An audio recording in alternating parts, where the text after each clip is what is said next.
আসসালামু আলাইকুম গাইস, আজকে আমি আপনাদের বাংলাদেশের জাতীয় চিড়িয়াখানায় নিয়ে যাব।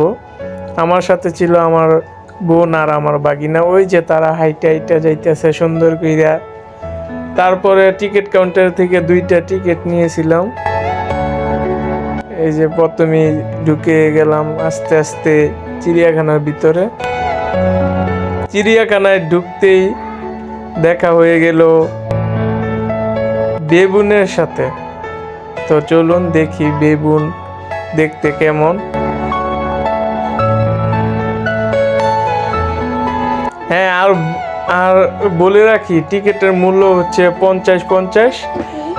আমরা 2টা নিয়েছিলাম তাই 100 টাকা রাখছি। প্রতিটি টিকিটের মূল্য হচ্ছে 50 টাকা করে।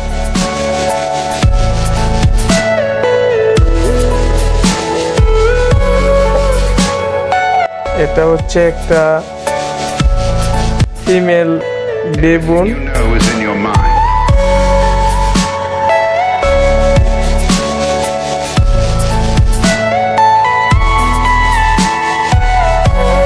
তারপরে চলে গেলাম সিন্ন মামার সাথে।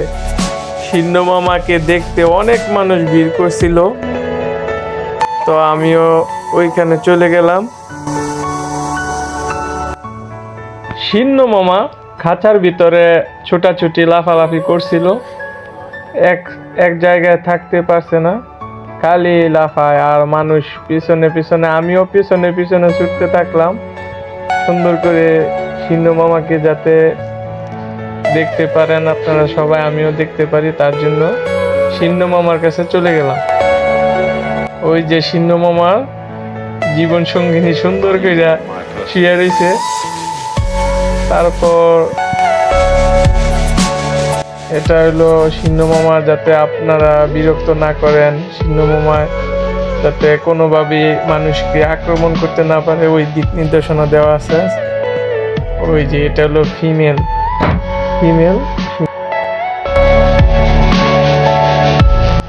তারপর চলে গেলাম আমাদের রয়্যাল বেঙ্গল টাইগার দেখার জন্য। রয়্যাল বেঙ্গল টাইগার আসলে বিলুপ্তির পথে। রয়্যাল বেঙ্গল টাইগার চিড়িয়াখানায় গেলেই সুন্দরভাবে কাছ থেকে দেখা যায়।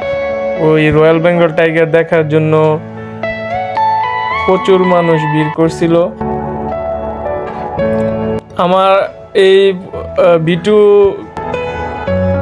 অনেক লং হয়ে যাওয়ার কারণে পুরোপুরি আপনাদেরকে দেখাতে পারছি না। তো ভিডিওটা কেমন হয়েছে কমেন্টে জানাবেন। যদি আপনাদের ভালো লাগে তাহলে আমি সেকেন্ড পার্টে পুরো চিড়িয়াখানার ভিডিও আপলোড করব। সবার কাছ থেকে এই বলে আমি বিদায় নিচ্ছি। আসসালামু আলাইকুম, টাটা।